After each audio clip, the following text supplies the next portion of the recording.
Well, I really appreciate you taking the time to come on and do part two. It's been 6 years, but 6 years, man. it's good time as any. And I know you had a lot of changes, a new place. Looks pretty nice from what I see from right here. That's pretty cool. If you're investing in your kennel, this is one of the main reasons why I focused on health is because I don't want people in your situation spending top dollar. And I don't sell my dogs as much as that. But the thing is that it's still a hard earned dollar is still a hard earned dollar. And I don't sit there and breed dogs similar to the experiences that you had, even though, it doesn't really happen too much in our breed, but it's just other aspects too, like bad hips, bad elbows, bad Yeah. hearts, all that stuff. And that's one of the main reasons I might breed, a little bit smaller male, a little bit smaller female, a little bit bigger male, a little bit bigger female. But the main focus is temperament and health. And I noticed that you said that it was everything you want but the temperament. And that's all I go for is the temperament, man. That's one thing I've learned since the last time we talked. Well, even when we talked the first time, I think I said something about how temperament is very important. Now Yeah. it's like the utmost number one thing because the last thing you want to breed is liabilities. And with bulldogs, the bait dogs, they're gonna sit there and go after hogs or whatever else. And if you don't want a dog that goes after a kid riding a bike or Mhm. anything of that nature. You know what I mean? You want a smart dog. You want a good dog that listens to his owner, a smart dog, and of course a healthy dog so they don't, Yeah. no one experiences your type of experience. Exactly. And one thing what's so important to me about temperament, and it's one of those things when I was younger you could put up with some of the spiciness that some bulldogs could have. I've had two English bulldogs in my life. One being now, he's just too old to do the things. But the one I've had now and one in my late teens, early 20s, both of them were super spicy, like very athletic, animal aggressive. It didn't matter if it was cats or dogs or whatever. It wanted the first reaction was fight and then get to know it. You know what I mean? And so it you just had to manage that. And as when I was younger, you kind of have that bravado and that machismo and like, oh, that's funny, haha. And I like that. I like that in a dog, but I like it being able to be controlled. That's my Yeah, own control. It. I want a dog to be able to not be as reactive and be like, oh, I can do it, yeah, but you want me to do it. You know. yeah. Um, let me tell you about this guy right here. Hmm. This guy here, the black and white dog behind me. Yeah. He ended up passing away from cancer just a little bit ago, but he didn't have the look of a bulldog. He looked more like a Scott American. He was about 90 pounds. Had a longer muzzle, but man, look at his nose. Shotgun nares, could go 100 degrees, full go. The dog had heat to him. You know what I mean? Like he could just go full go, but he listened. So, breeding bulldogs, anyone that breeds bulldogs understands that you're going to have to break up fights. It happens. You know, this guy was so smart that I can call him off and he would just stop while the other dog's just biting onto him. The other dog wouldn't listen, but he would listen on a drop of a dime, even getting bit, and be like, look at me like, are you sure you want me to stop? Because this dude's biting me. But that's the type of stuff I liked. A dog that can control his aggression. And if he can control it and you can control it, you have one hell of a machine there.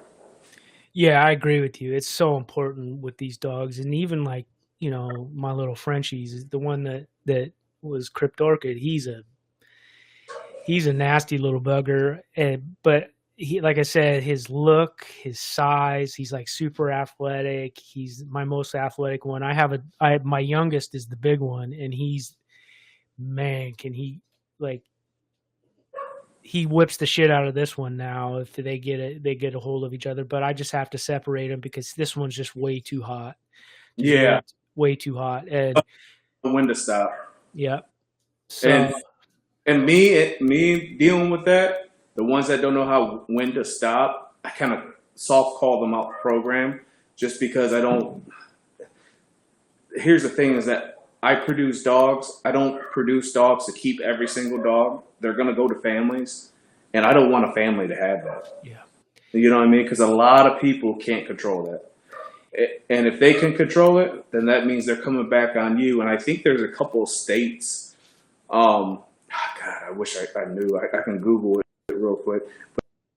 But there's where if the breeder breeds a dog that has been charged in like biting people and stuff like that, and they breed that dog and they sell those puppies, they get charged and catch a criminal charge for it. I agree with you. You just can't. The liability is too great. You know, and what you were saying too is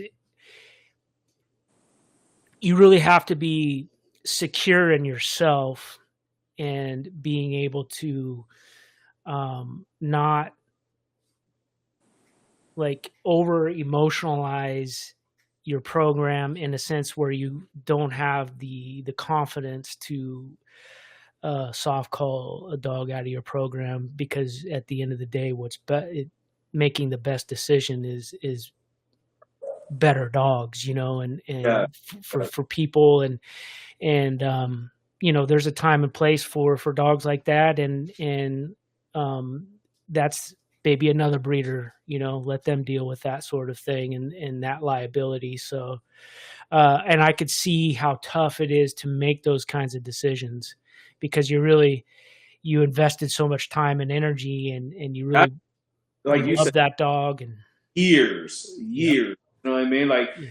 and not to mention money too, because there's a lot of times that people will sit there and like, health test a dog, do this, do that. I mean, you health test a dog thoroughly, you're paying at least around $1,500 a dog, And then when you do that, you think, okay, he passed, he should be able to breed, But people don't understand that, just because your dog passed a health test, okay, so let's say my dog's hips pass good, which is rare in this breed. I think Yeah. it's like at about 15%.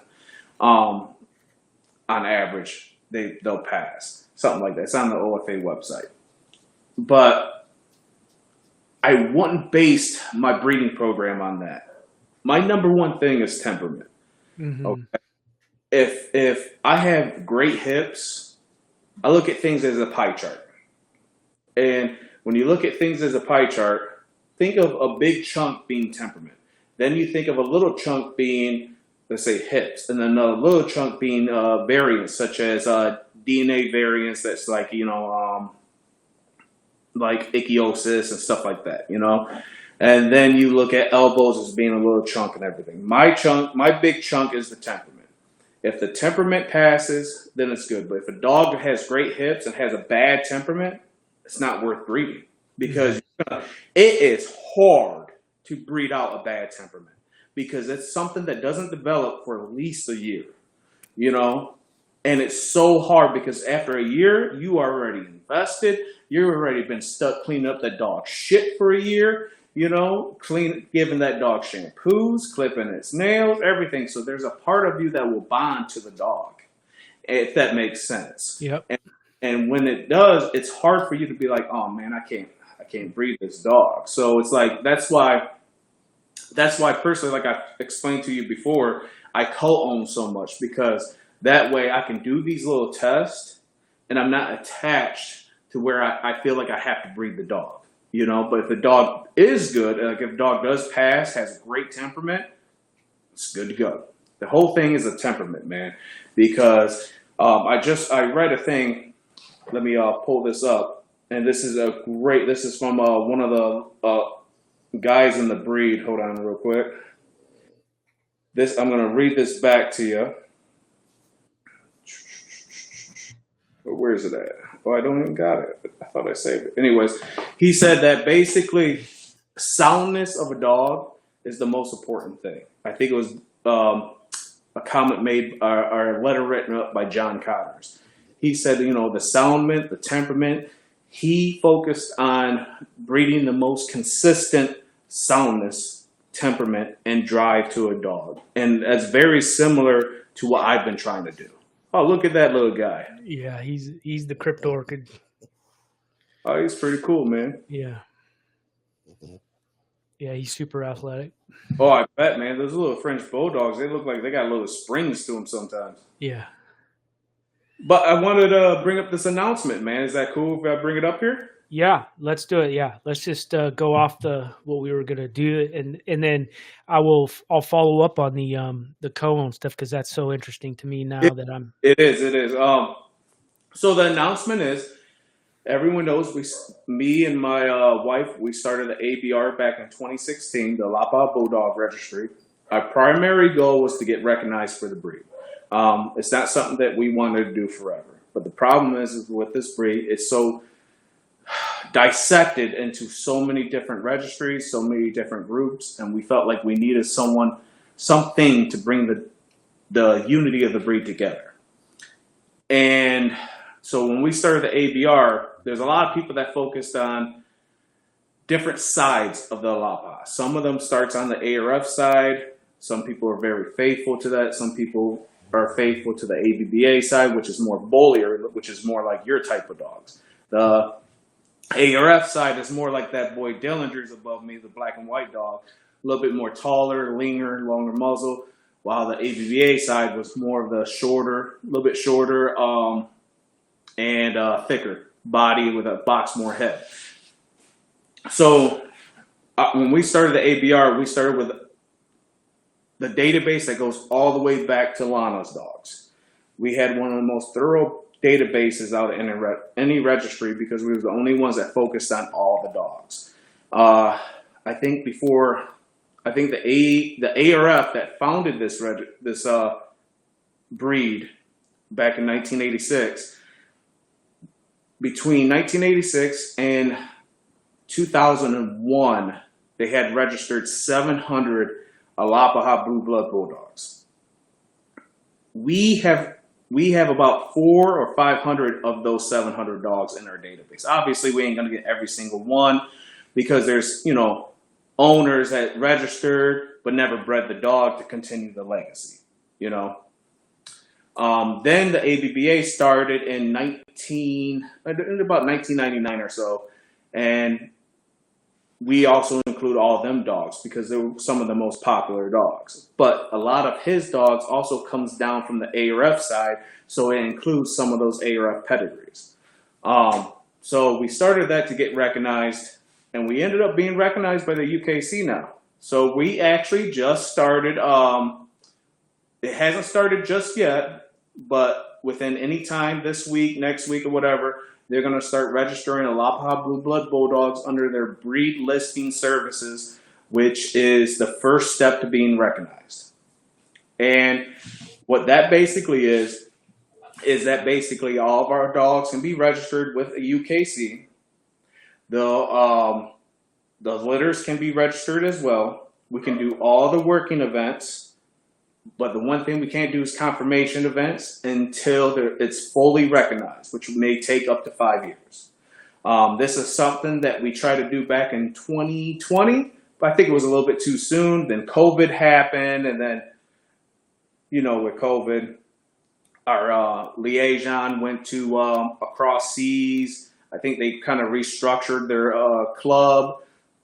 So we kind of fell out a little bit. We emailed here and there, but it didn't actually happen. And the sad thing is there were some breeders and registries that actually contacted UKC and tried to not make it happen, which I don't understand that part. But it's going through now. The lady we're dealing with now is a fantastic person. She has emailed immediately. She filled us in on everything what we had to do. We sent the database over there to her, so now we're just waiting for everything to be uploaded on the website, and we'll let our club owners know, or our club members know. And then hopefully this can bring the whole breed to UKC, and actually, instead of being segregated through all these different registries, actually start working together. And which is why we made the Alapaha Bulldog Club, the ABC, for people who are devoted to breed to actually start working, with the breed, do events, fundraisers, and more with that. And I know you just had an interview with Anna. I think Anna is our health advisor for the club too. She's a member of the ABC as well. Well, that's really good news. I think that just adds some legitimacy to what you guys are trying to do, and it brings a good future for the breed, as preservation and all of that. Yeah, that's really awesome. And what where do you see it in 5 years? What is the ultimate goal you think? Well, first off, our ultimate goal is just to be recognized. Like they said, this is just a breeding listing services. So what they'll do is look at how many Alapahas are registering with them. I know there's a lot of people in like the UK that have dogs that have problems with with getting paperwork. I know there's the founding registry of the ABBA. They always had problems getting paper because it's all ran by one person. Here, every registry is ran by one person, and if that one person gets behind, I even got behind on paperwork here and there. I have a life, it's and I still send it out, but I get it. People get behind. Don't It's always hard for them to get paperwork. This will give them a type of service that's dependable and, like you said, preserves the breed. And like just because a registry falls out, the entire history doesn't go with it. And that's our main purpose for this. Because these dogs, they're our family. You know what I mean? I've had these dogs since 2009. I've been in the community since 2006, and these dogs are our family. My wife has them, my mom has them, my cousins have them, my friends have them. And that's part of the co-owners that you mentioned. But they all have them because we want to see this breed progress. We don't want this breed to stay in the backyard breeding stage. We want this breed to eventually go to UKC confirmation shows and be able to win best of breed or not best of breed, but best in show against these other dogs, or perform in working events, excel in working events, That's our main goal. And I think it'll happen. I think a lot of people will transfer to the UKC just because of it's dependable. And where do you see your club is rolled now? Is it just completely transferred to the UKC, or is it you still have a role to play as the separate breed club?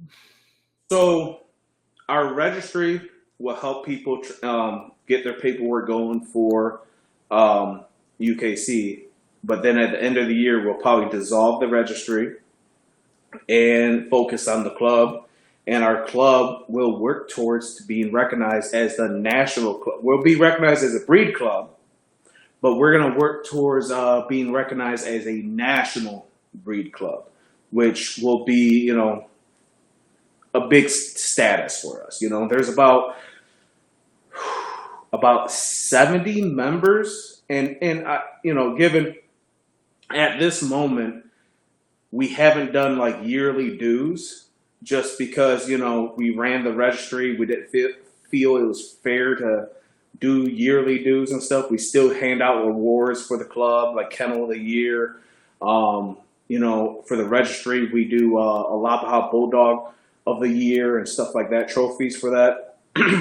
But for the club itself, we will have to start doing like fundraisers to keep it going because we're no longer going to have the income of the registry and able to buy those type of trophies and stuff. Now we're going to have to start selling like merchandise, doing fundraisers, and everything can be done online. We could do raffles, anything like that. But I think everyone will agree once I announce it to everyone is that our main goal is to become the national breed club after that. Yeah, that's awesome. That's good news. Number one thing is encouragement. We need to encourage others. Encourage health testing. encourage responsible breeding, just encouraging others and putting the breed out there in the spotlight in a positive manner. Um, you know, educate others on the breed, hold events. We might try to do something with dock diving. We're going to try to do something with confirmation events in the long run. But, the main thing is just participation. It's so hard to get participation, and we try our best to encourage participation. We just tried to hold a show this past October and had to cancel because we only got like 8 dogs to register for it, And to us, it's quite a bit of work trying to do a show by ourselves and stuff. So if there was like 15, 20 dogs or anything like that, yeah, we would have went along with it.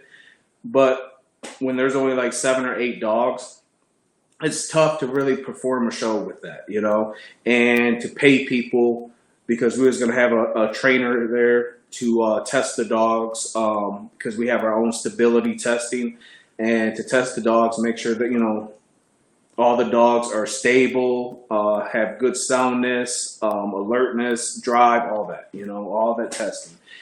But go back to your question, just focus on encouragement and positive attitudes towards the breed. A lot of times these other registries, they'll just have other breeders judging shows, and it's tough for that because if they only breed Alapahas, they don't know too much. Like, they can know dogs and stuff like that and the breed, but they don't know of the dog world like that. They haven't put hands on so many different dogs that they can see how stifles are supposed to be. They can see how the top line is supposed to be. They can see how the rib cage is supposed to define itself. They can see how shoulders are supposed to be, And then when you have other breeders judging shows, you also have bias confirmation. So you have people that are much more biased. They know that this dog's a grandfather to their, or grandson to their stud. So why not pick that dog first? Face that. Now with a UKC, you're going to face, there's no biasness to it. It's just straight professional judges checking your dogs out and helping you learn at the same time. I have spoken to so many UKC judges. I have gained so much information from them.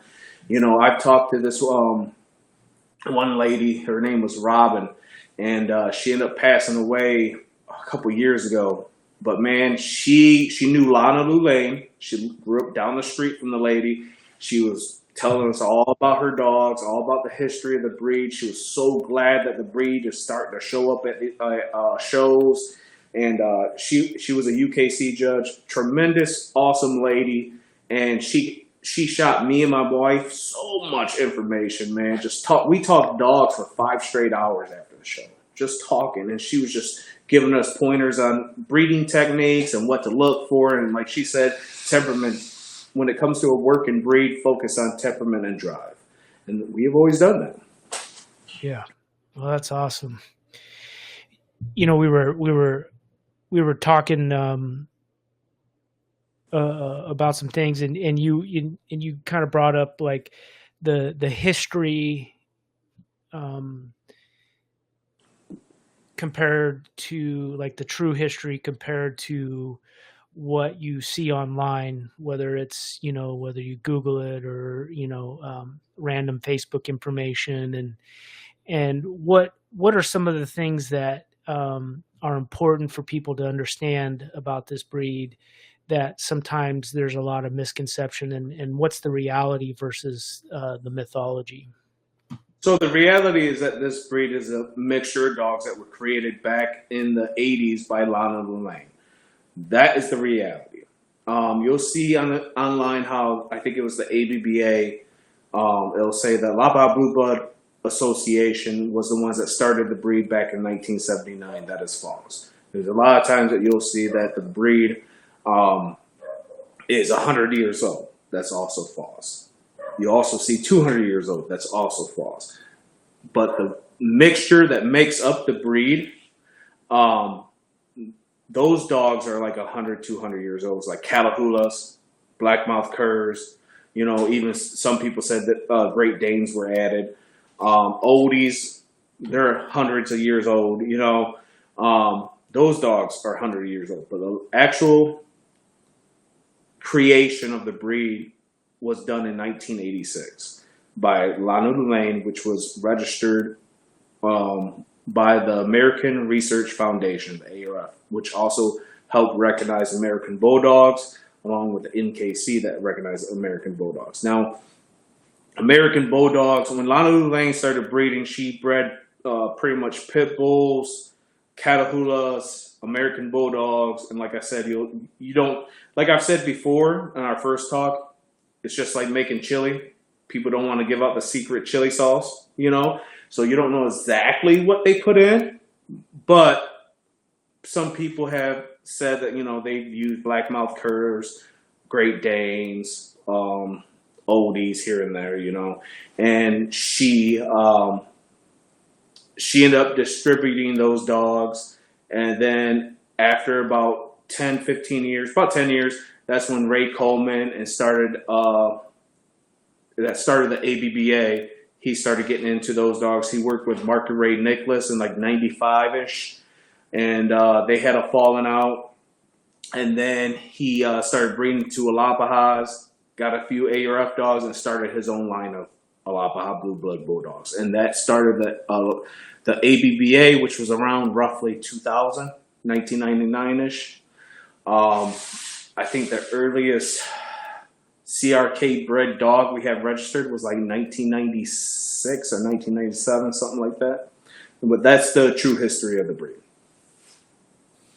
Right, and it's which is interesting in itself, you know, like you know, there's even debate still today what's in an American Bulldog, and then you see different styles of American Bulldogs, like you Oh, yeah. got the Johnsons, the Scots, the hybrids, and then you've got now the color dogs are becoming more and more prevalent, and there's different sauces to make the color, and it's interesting, and so with the you guys striving to be fully recognized with the UKC, now it's going to be like one set standard that's going to be driving this. That's going to be nice for the breed and give people the opportunity. But then if you know they don't want to jump on board, they can have their own sauce and their own thing, I guess. But And speaking of the standard,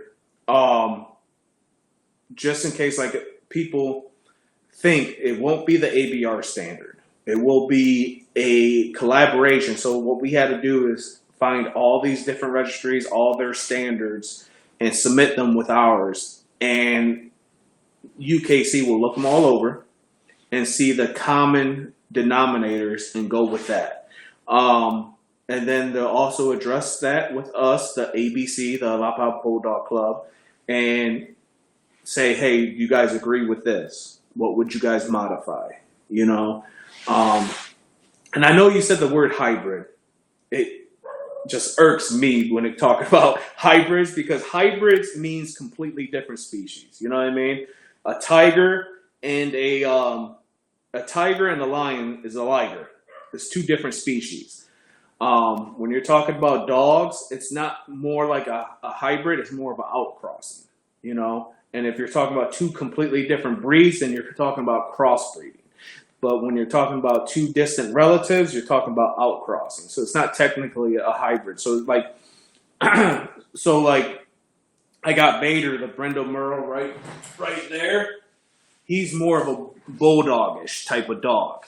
And Dillinger, the black and white dog, they're honestly very closely related, but they have two different phenotypes. So when you mix them, when you breed like the daughter to, let's say, Vader, people will say it's a hybrid, but technically it's not a hybrid. You're not crossing species. You're only outcrossing. You're given, and even then, the phenotypes, I mean, phenotype to me, this is my personal opinion, people don't have to agree, but you can change the look of a dog in 2 to 3 generations, no problem. It's like kindergarten to me. You know, I've had dogs that were way too big, and I'm like, oh, I got to shorten this dog down. and then brought them too low to like 18 inches, you know? Then I've had dogs that were too short. I got to bring them up. So my favorite type of female would be right around 20 inches, 21 inches, and my favorite type of male would be 23, 25, roughly in that range. But I just wanted to bring that up because, I mean, I see a lot of people use it, especially in American Bulldogs, and it's not the right term for it. At least I don't agree with that. What are some of the hurdles that you foresee happening here in the very beginning that you guys are preparing for and being able to maybe try to, create kind of a soft landing here? I think the main thing is participation for events and stuff like that. That's the hardest thing. I understand that, people travel. This breed isn't like, you don't have like 50 Alapaha Blue Blood Bulldogs in a general 30-mile radius. You know what I mean? Not like American Bullies. We don't, there's more expanded out. There's less numbers. The people who devote themselves to participation are the heroes of the breed. They're the ones that's going out, getting the breed known, getting their dog evaluated. That's the number one thing. Finding what's their faults, because you love a dog. We ran shows, and trust me, we have caught backlash because judges didn't like certain dogs. In fact, I remember we just ran into a judge just this past summer at the Toledo Kennel Club show, and the guy was like, "Man, that one lady sent me inboxes for like 2 straight weeks, yelling at me, all along with her friends, telling me I only awarded that dog because the other chick was hot, and I'm gay." And I'm like, I just started laughing, man. But that's the type of backlash that people get, man. People take that shit serious. It sucks, but hopefully with the UKC we can actually get to a good participation level that's also very respectful. That's the whole thing, is we have to treat UKC very respectful. The judges very respectful, and I think that's one of the main hurdles, man. Is just being able to participate and be respectful at the same time and show numbers. The whole point to full recognition is showing numbers, because this is what they're going to do. They're going to start this breed listing, and we're going to start registering dogs towards them, and they want progression.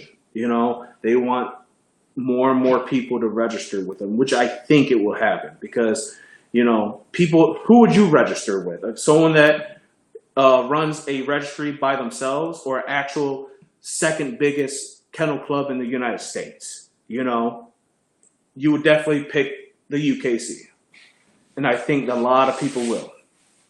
Dude, I'm glad you said that, though, because one of the reasons why back in 2020 is because people actually, when we tried to do it the first time, people actually emailed and contacted UKC bitching about us doing it.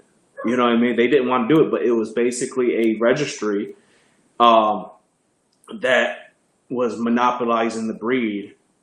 And by doing so, they knew that income would leave and go towards the UKC, because why wouldn't you? You know what I mean? Why would you depend on one person that if you piss them off, they ain't going to give you paperwork? That's not cool, So that's one of the reasons. And then another person that contacted them was someone that we banned from the club based on vote. And they were I don't think they understood that it was for the whole breed. They thought it was probably just for ABR dogs, maybe. I don't know. I don't talk to them, so I can't tell you what they were thinking.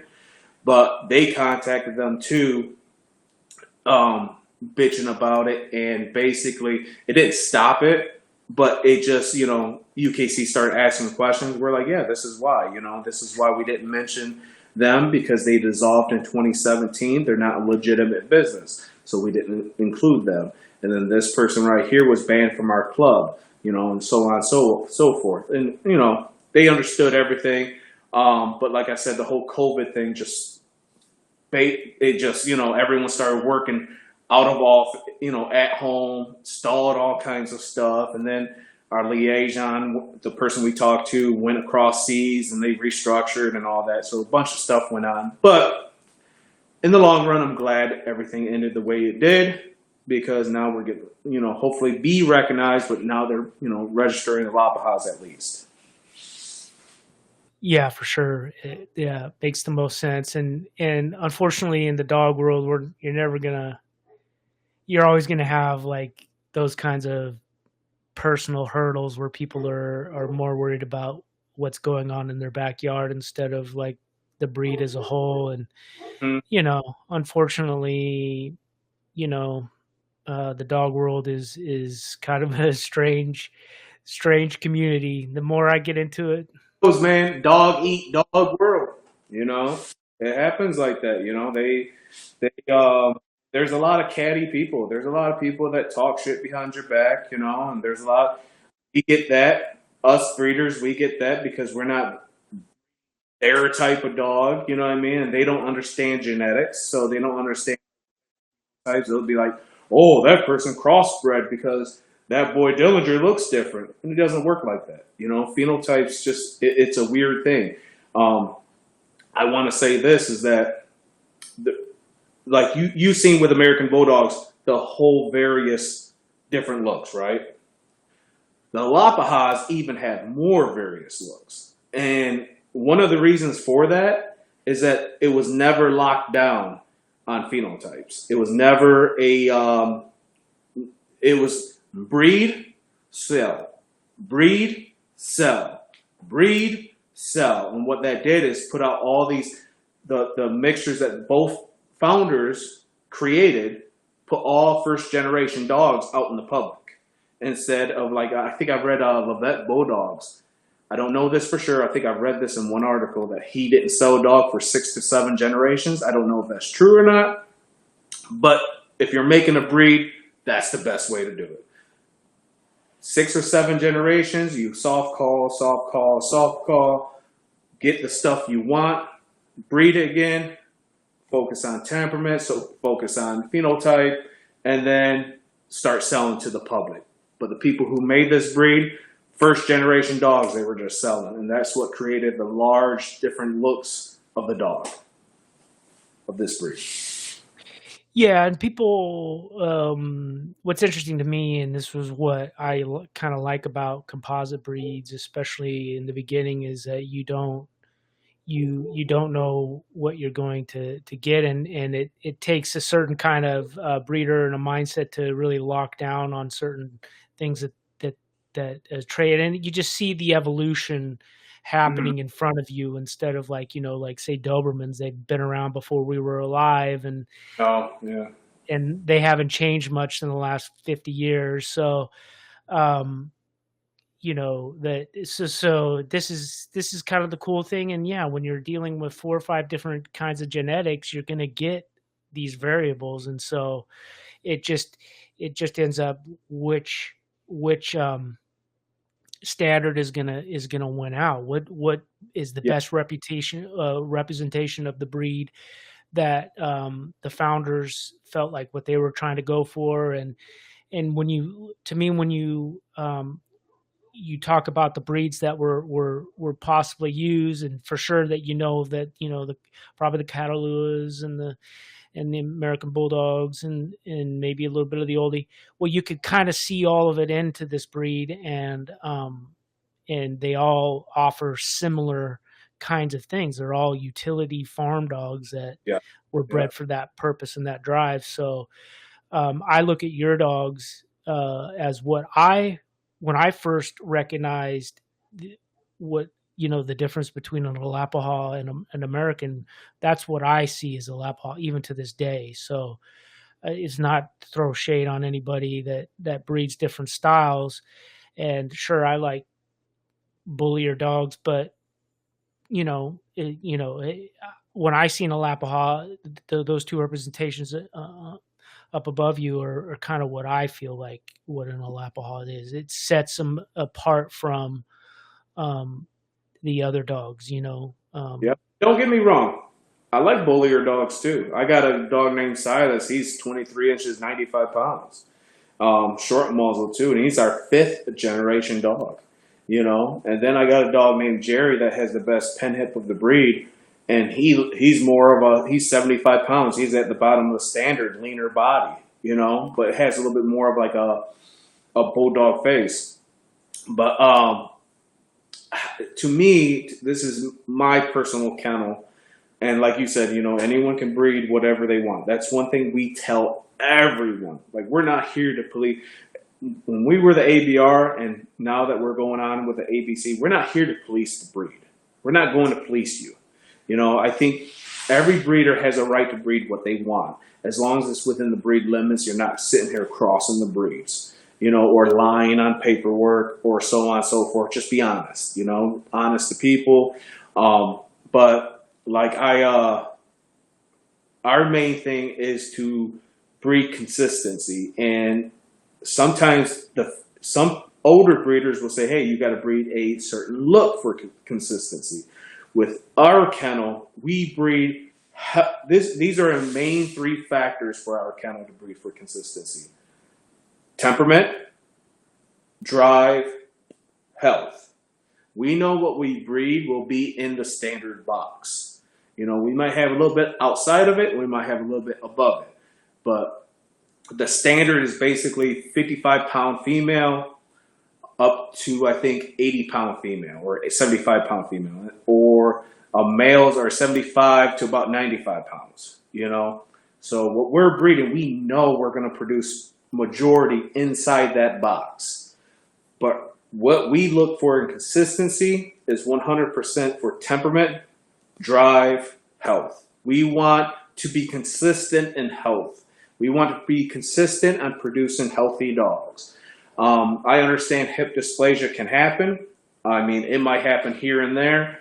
But the thing is, if you breed a consistent family, you're going to be up in the 75 percentile range of breeding a dog that will pass hips. And it doesn't matter if it's pen hip or OFA, one of them will pass.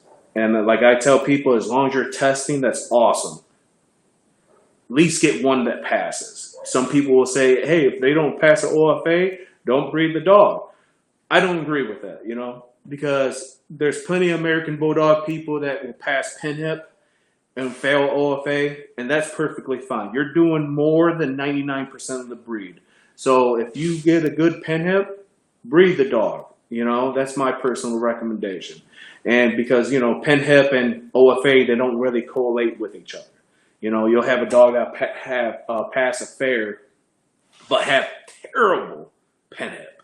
Or you'll have a dog with great pen hip and then fail a OFA. It's weird like that, But my general recommendation is just, as long as the dog passes one of them, you're better than 99% of the breed.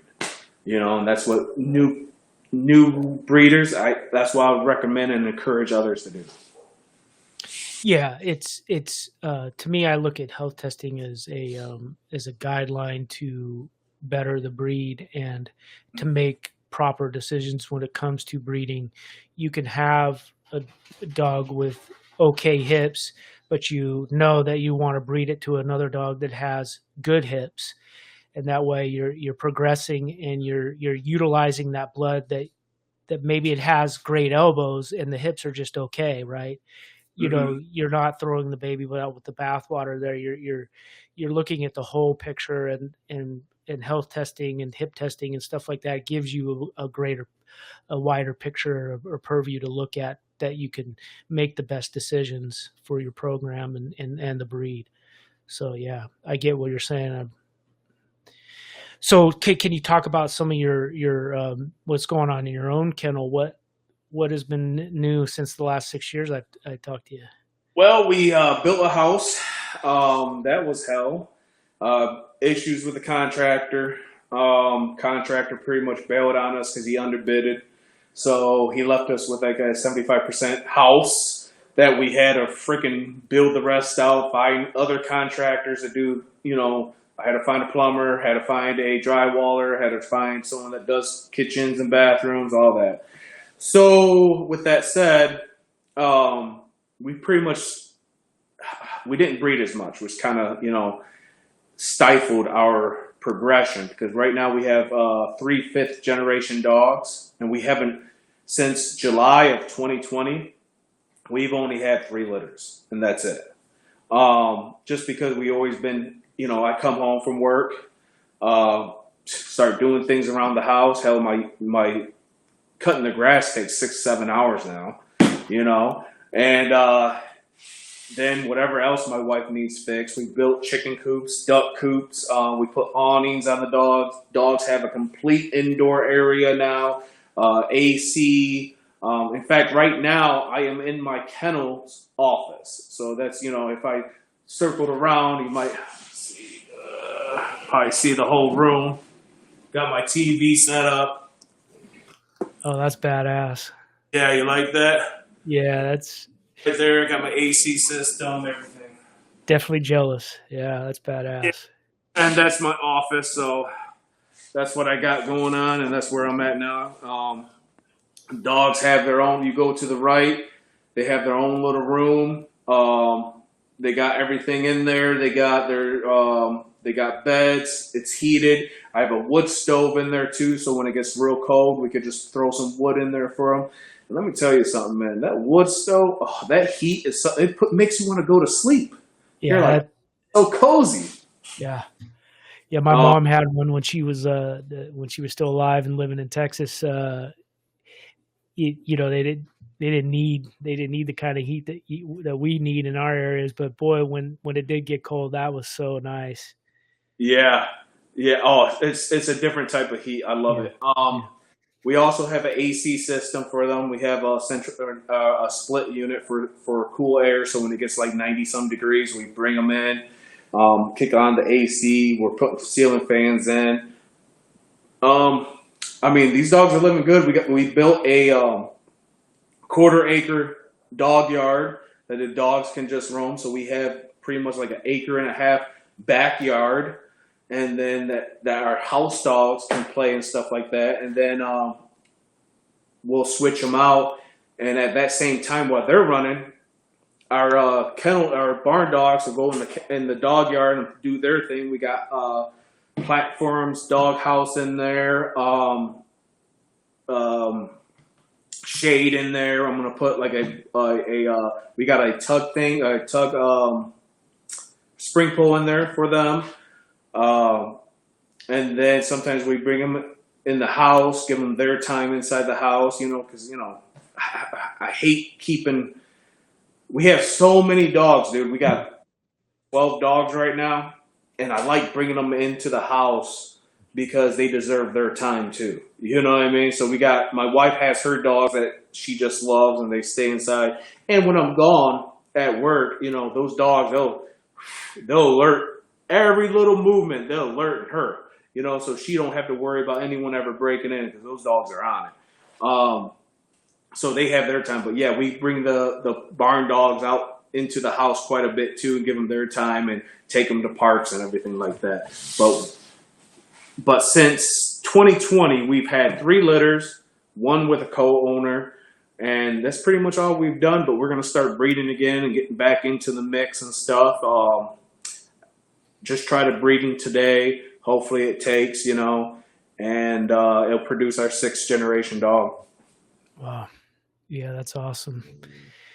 And what you said too is I know there's just so many schools of thought, and I really appreciate that you have a weatherized situation, because these are dogs that you know like I could just converted my garage, and we're still working on it piece by piece. Mhm. It's got really good insulation, and we've got air conditioning in there now, and heat, and so um, I plan on getting a few more dogs, and I appreciate people that are keep their dogs outside and everything, but I just think that these dogs mean so much to me, and if they offer that much um, enjoyment, and then that they deserve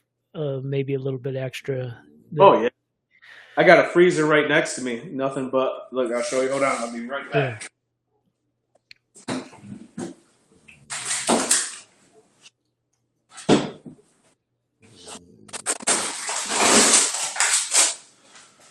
So I got a freezer right here in the office. Got cow tongue, liver, hearts, Wow. stuff like that. You know what I mean? We slice them up, give them to the dog. Now, giving it's pretty hard and expensive to give that to them every day, but they get a little bit here and Yeah. there. Yeah. You know, something good for them. It's good for their diets and stuff. But feeding raw, man, that's expensive. But let me tell you something. The one time I did nothing but raw for them and veggies and berries for them for about, I would say, about 3 months. Cost me an arm and leg. But oh my goodness, even the dog that like Dillinger right there, he would burn everything with kibble. This dog actually held on to weight. Mm. All the dog's coats were super healthy looking. The little sunspots and stuff like that that dogs have all went away. I'm like, oh man, this is what they need to be eating 24/7. If I could afford it, I would give it to them all the time. Yeah, it's so tough when you got more than one or two dogs to Yeah, and yeah, and I've heard too, what's kind of scared me off is that you have to be so mindful all the time of the certain levels because sometimes it's so easy to get off on getting them not getting the kinds of minerals that they get with the dog food. Sometimes that lacks. You got to kind of you almost have to be like a nutritionist to be able to. yeah, yeah. Well, I found a good mixture. It was a few blueberries, frozen blueberries, um, some a little bit of I think it was broccoli, a little bit of grounded up broccoli, peas, a little bit of pumpkin, and then um, some good fat and meat with it. Fat's everything. You ever watch some of those those people that live in Alaska? Mm-hmm. Live on fat. Like that's all they live on is fat. And it made me realize that canines, they're supposed to be eating tons of fat, tons of meat and fat. That's where they should be getting their calories from. And man, these dogs look the best they ever had when I was feeding them that for about 3 months. Oh my goodness, man, muscles popping, full coat shining. I mean, they were loving it too because it was like gourmet for them. Yeah. I don't like these. It sucks giving kibbles because I believe that shit causes cancer. We had a couple older dogs die kind of early at like 7, 8 years old because of cancer. And you're feeding processed food. You don't know where that coming from, or it's like beaks and ground up whatever else. And these animals, they're not supposed to be eating corn or anything like that. Speaking of my program, I want to show this. So this is the actual ARF paperwork for my first dog. This is why I always tell people look for breeders with long time paperwork. Okay, anyone coming into this breed, this is what you want to look for. This is the Animal Research Foundation, Karma Jade. She was one of my foundation dogs, Alapaha. Anyone that gets a Alapaha back in the day would have this. Dog people don't throw away paperwork. Yeah, yeah. Never do. Here's one of the older ABBA from my foundation dogs. This one is actually Ivory Pearl. You can see CJ Bringall, which I recommend if you ever talk to anyone else. This is a good guy to talk to. I can hook you guys up so he can give his feedback and stuff. But yeah, I don't, if you have older dogs, this is what you have. You have paperwork proving you got older dogs, These are all my foundation dogs. And here's my other one, my ARF pedigree for Karma Jade. She's a good dog. She was a good dog, man. She just passed away. She was like, I think 14 years old. I based my whole kennel off that dog. That dog could run. Remember back in the day on our first interview, I told you about how The guy, we were sitting at a park, and the guy came up, and she was letting all these fathers, kids hang on her neck. She was perfectly fine, but this one guy came up, and she just went ballistic. And the guy ended up, I was like, man, calm down, Karma, calm down, Karma. And I looked back, and the guy's leaving by himself. So he was sitting there at the park watching all these little kids play by himself. It was, I mean, guys might do that, but it just seemed a little weird. You know what I mean? Oh yeah, Picked yeah. up that weirdness because she went ballistic. I mean, Yeah. there's a kid right next to us, and she paid no attention. It was just she was a missile on this guy, and she didn't. She wanted to take him out, man. And he ended up leaving. I noticed why, and I based my whole entire kennel off that temperament of this dog right here.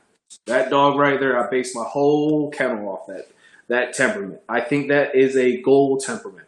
Dogs that have that sixth sense to read people without you actually being able to. You know, some dogs, no man, they people got that aura to them that the dog picks up on and is like, hey, this guy's not to be trusted. You know, and I hope to see more like Alapahas at our shows, working events, anything like that. I like to see participation, man.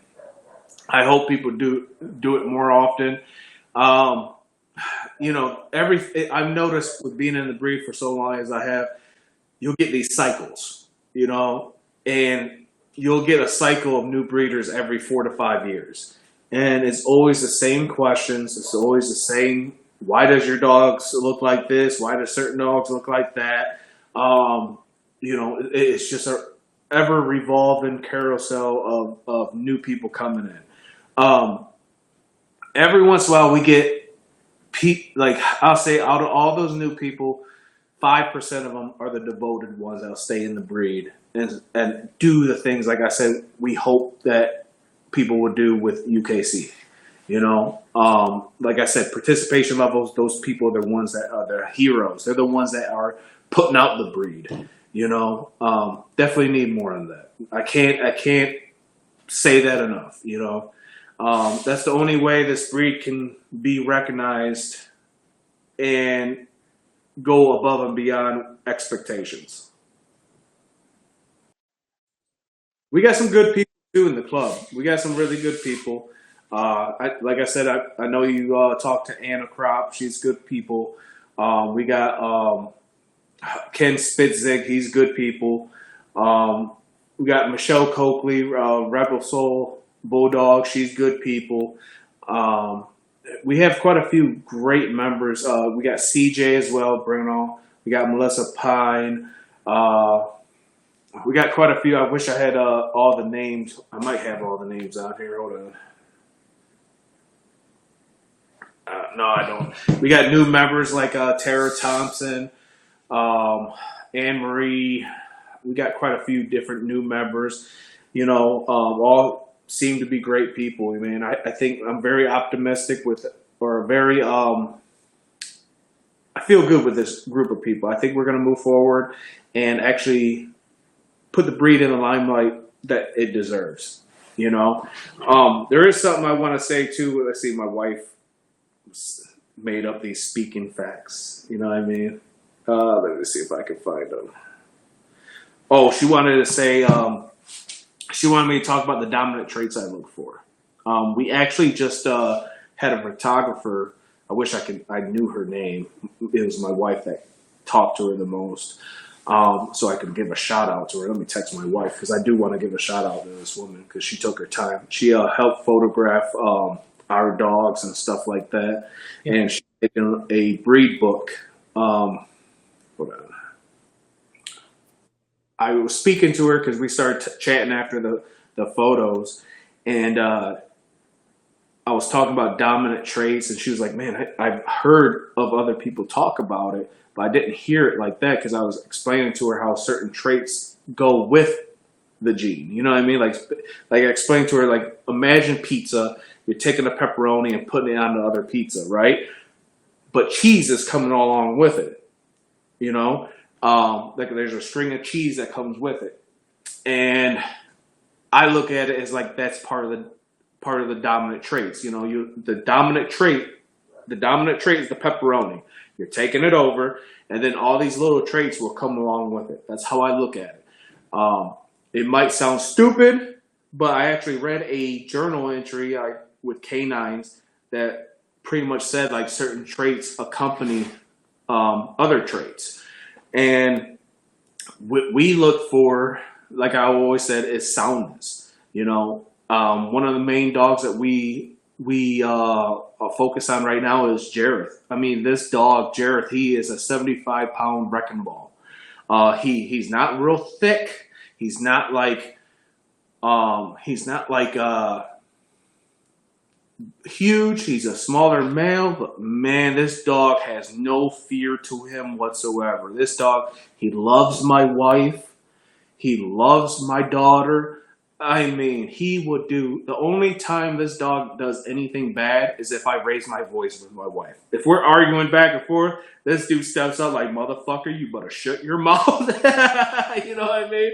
So, okay, Catherine Winrich is the photographer that took a few photos of our dogs last week. Or a couple of weeks ago. She's making an Alapaha book or breed book. She's going around taking tons of different photos of everyone's dogs. Super cool chick. I mean, she was really cool, man. She took great photos and stuff. But yeah, that's, my boy Jareth. That's part of the dominant traits we focus on. The reason why we picked him, a lot of people say don't pick by color. We picked him on color, because we knew our lines produced fawns. So his mother was a co-own, and she bred to a outside dog, and he was the only fawn in the litter, and we was like, oh, we want him. No questions asked, we want him. Picked him at birth. He ended up growing up to be the best pen hip of the breed at 30-30.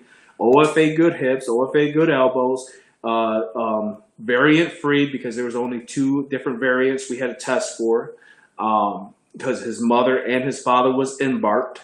So we tested for them, and he didn't have them, either gene. And this dog is just a great overall dog. I mean, I can tell you right now, this dog would not let anyone touch my wife. Now, touch my wife, like coming up a handshake, perfectly fine. But I'm talking about like if someone tried to sit there and get aggressive with her, this dog will go ballistic, man. Ballistic. And that's the type of drive we want. We type of soundness we want. A dog that any old man can come to my wife, talk to her, and he's perfectly fine. That's not a liability. But the type of dog when he feels this is the time to protect and is smart enough to realize this is the time, those are the temperaments we try to breed consistently.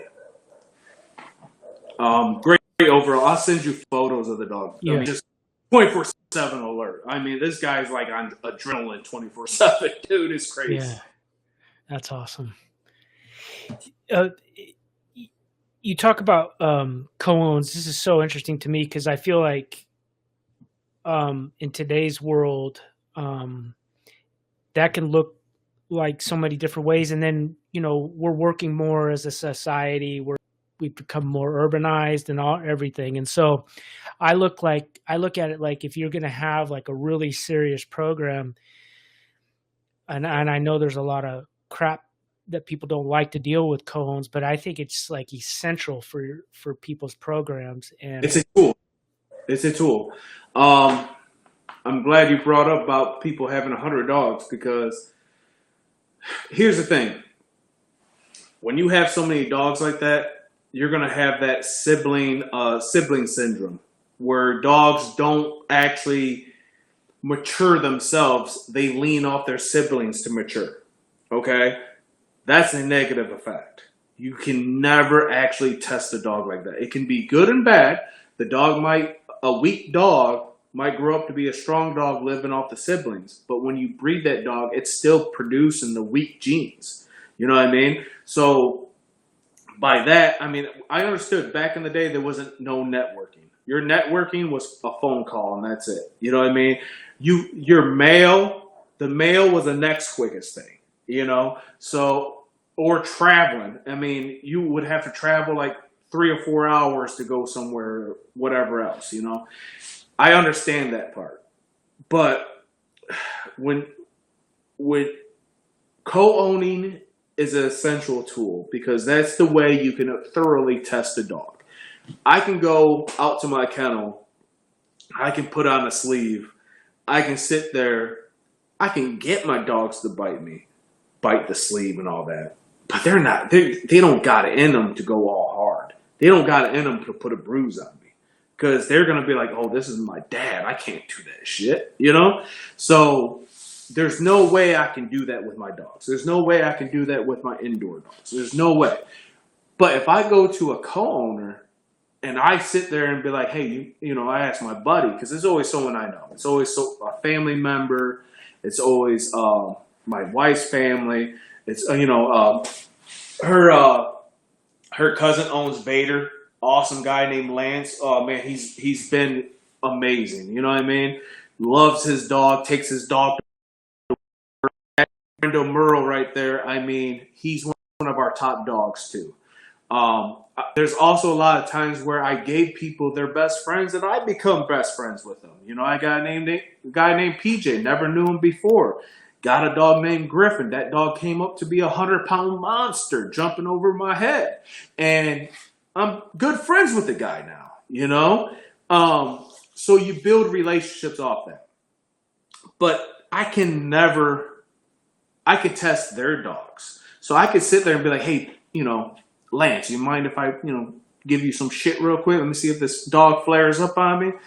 And Lance be like, yeah, go ahead, man, you know? So I sit there and, you know, give him a little shove, and I'll just see the look in the dog's eyes. The fuck you doing? You know what I mean? And then I'll slip on the sleeve and start yelling, start talking aggressive, see if the dog will sit there and latch onto me, see if the dog can, you know, go harder on me. I'll give the dog a couple knees, see if I can, you know, get the dog to give me a bruise or two, you know, and go off that. You know, certain dogs have that. Other dogs don't. You know, I've had co-owned dogs where I sat there and pushed them a little bit, and they couldn't even handle a loud voice. And I'm like, oh, I can't breed this dog. You know, there's a breeding I did where I didn't keep any dogs. You know, I had 2 co-owns, and none of them worked out because they all showed a little fear to them, you know. I didn't want that, you know. And they were also like little snappy biters, like little snap. And I didn't like that shit, you know. I want a dog to be committed to the bite, you know. I want that dog, if they go for it, I want them to go for it all the way. I want them to sink their back molars into me, you know. Get that full bite on. Those 2 dogs behind me, they would do that. Like I said, with co-owners, I had a dog named Boss. I think I talked about this last time. You know, I put a sleeve. Dog was amazing dog, built good, everything. And my buddy owned him, and I was like, hey, you mind if I test the dog a little bit? He said, yeah, go ahead. Tested the dog. Dog flared up, bit into me, gave him a few knees, bit harder, couldn't back the dog down. And then he stopped, or he caught him off me. And that's the whole thing, too. Most co-owners, they don't fully train their dogs. They just, you know, they're just friends. They're family. You know what I mean? They don't sit there. They know their sit. They know their stay. They know their, you know, off and stuff like that. But those dogs that can be smart enough to react to the callback during aggressive nature, those are the good dogs. You know what I mean? Where they can still listen at the time during some type of conflict, you know? So all he did was call him back. Dog came right back. His 4-year-old son came up on him, put his arm around his neck. Dog just looked at me like, what the fuck you gonna do? You know, nothing. So this dog went full 100 on me, came back, and was good enough for a kid to hang around his neck. That's a great dog. That's my strive. That's what I try to go for. And that would never happen unless I have co-owns, you know, because I could never pick that dog out in my kennel lineup because they would always back down to me. A dog should always back down to their owner. If a dog doesn't back down to the owner, then you might have to soft call the dog. You know, spade, chop off the nuts, whatever you have to do. You know what I mean? Because that dog's line, if he wants to challenge you like that, if he doesn't back down to you and he wants to challenge you, that means his offspring is going to give every family hell. And you're going to get a shitload of returns back from biting kids, biting the family, and so on. So Yeah. that is why co-owns are so important. It's an essential tool. That's the whole thing with co-owns. You're not obligated to them. You know what I mean? You don't have that love for them like that. They're not your dog. You know what I mean? So you don't have that overlook. You know, like they say, love is blind. So you can't see their flaws. You know, and that happens a lot. And it's when you talk to breeders. I have this one breeder I always talk to named Ken Spitzik from Canada. Awesome guy. You know, he came all the way down to Toledo, drove all the way with me. I had a dog named Wicca that jumped in the national event at dock diving. Came all the way down with me, drove everything. Great, good guy, drunk about 60 beers that weekend, you know, who knows? You know what I mean? I always talk to him and be like, hey, man, look at this dog. What you think? He'll tell me like, hey, back end's a little weak. Stifle's a little straight. You know what I mean? It's stuff I may not see, you know? With a co-ownership, you're able to see those little flaws a little bit better. You know, it doesn't blind you as much. And you can see how they react to families too, which is a number one issue because no one breeds to keep every single dog. No one does. And given our dogs are bigger than Frenchies and stuff like that, we've heard horror stories with our breed, you know, just like any other breed. You'll hear horror stories where you know, owners get bit, kids get bit, you know, it could be neglect of the owner, lack of training, or it could be genetic, you know what I mean? And I know this one line where I heard of the grandfather biting a kid, then the one son biting a kid, and then the grandson biting the kid, and then it just kept on going on, and breeders couldn't just stop breeding that line just because they're big and nice. You know what I mean? You have to know what dogs to call out the program, you know, and you don't have to do like the hard cull like breeders did back in the day. You know what I mean? You don't have to. You just fix the dog. Fix the dog and move on. You know, find the dog a good home, move on. You know, that's all you have to do. And like I said, with French Bulldogs, it's a lot different than Alapahas, because Alapaha is 100 pounds. It can do some damage sometimes, or even 75 pounds to do some damage. But, you know, that's it. Co-ownership, I would definitely recommend it for you, especially if you don't got the space. But one thing I will always say, only do with males, because I tell you what, females, accidents always happen. All the time. All the time, man. Accidents always happen. Yeah, for sure. Right. Yeah. I would probably, one of the things that I did hear from a gal that has her own podcast, she breeds German short hair pointers and rat terriers, I think. But anyway, she said to me during our interview, she said that every time that she goes out to a co-own or a guardian home, she looks at it like she's never going to see that dog again, and it may never turn out. And so she doesn't count on that for a program. If the co-own or the guardian home works out and does everything as planned, it's bonus for her. Yes, So that's 100% true. There's a lot of co-owns that haven't worked out for me. You know, sometimes they lose the dog. I live in the city, man. People lose dogs. It happens, and it sucks. There's times where people bred to, like, they have another dog and breed to like a different breed. I'm like, oh, I'm not breeding to that dog now. You know what I mean? Like, I'm not ever doing it. Then there's other people that are supposed to have. There's other people that just like train wreck a dog. Like, they might love the dog too much. You know what I mean? So the dog's scared of everything. You know, Hmm. they didn't let the dog experience itself, which I'm not going to hate on that. You know, if they love the dog loves them. It is what it is. It's just a pass for me, and that's all it is. You know, you're exactly right. She's right. You know, it's a bonus of people that actually do good with their dogs, and you end up using the dogs in the program. It's a big bonus. Yep.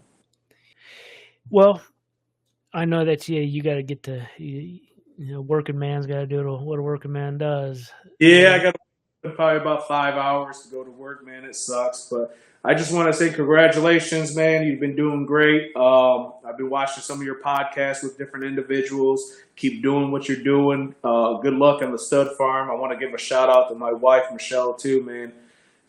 Having a good woman by your side, it makes everything so much easier. You know, doing it by myself before it sucked, but it was a lot of work. But you know, she's the other person on my shoulder telling me, "Hey, don't do it like this, do it like that." You know, she's the one that corrects my bad tendencies.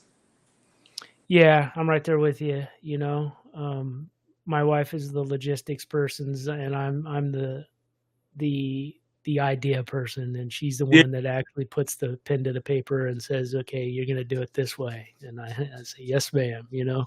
So, Yeah. yeah, Well, I'm glad we was able to do this, man. yeah, I we haven't got the word yet in UKC, but once they do, I'll shoot you that message, and because you never know, they might have issues with database systems or something like that.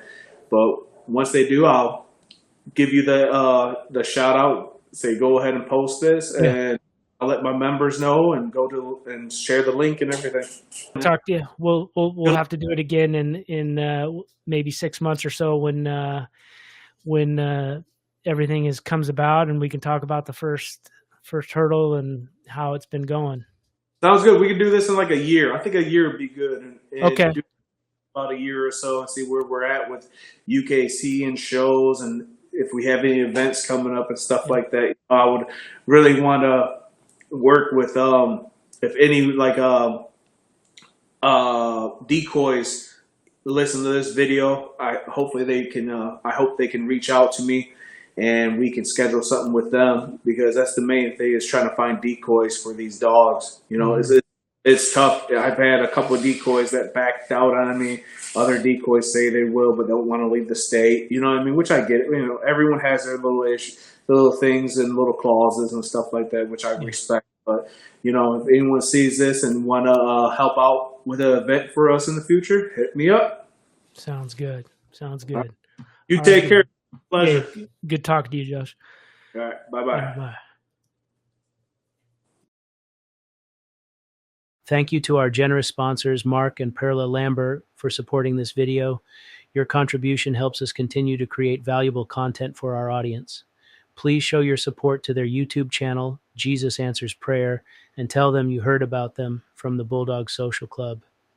If you're interested in sponsoring future episodes, please feel free to reach out. We'd love to collaborate with you. My email and phone number is listed in the description section of this video.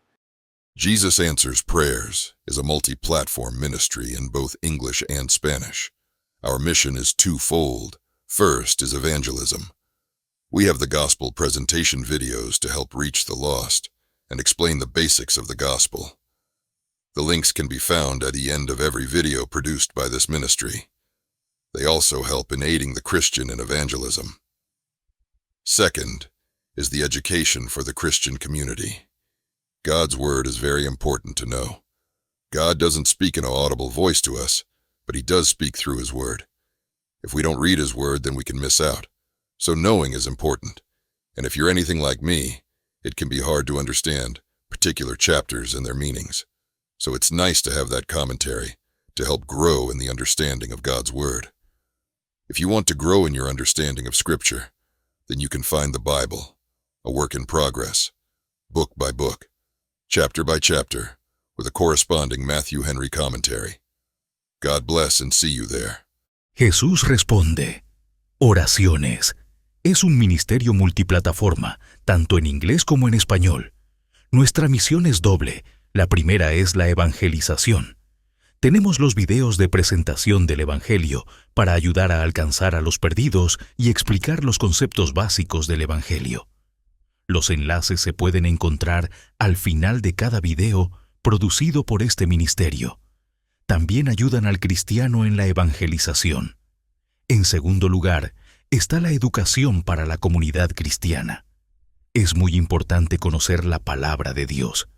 Dios no nos habla en voz audible, pero sí a través de su palabra. Si no leemos su palabra, entonces podemos perdernos. Entonces, saber es importante y, si eres como yo, puede resultar difícil comprender capítulos concretos y sus significados. Por eso es bueno tener ese comentario para ayudar a crecer en la comprensión de la palabra de Dios. Si desea aumentar su comprensión de las Escrituras, puede encontrar la Biblia, un trabajo en progreso, libro por libro, capítulo por capítulo, con el correspondiente comentario de Matthew Henry. Dios los bendiga y nos vemos allí.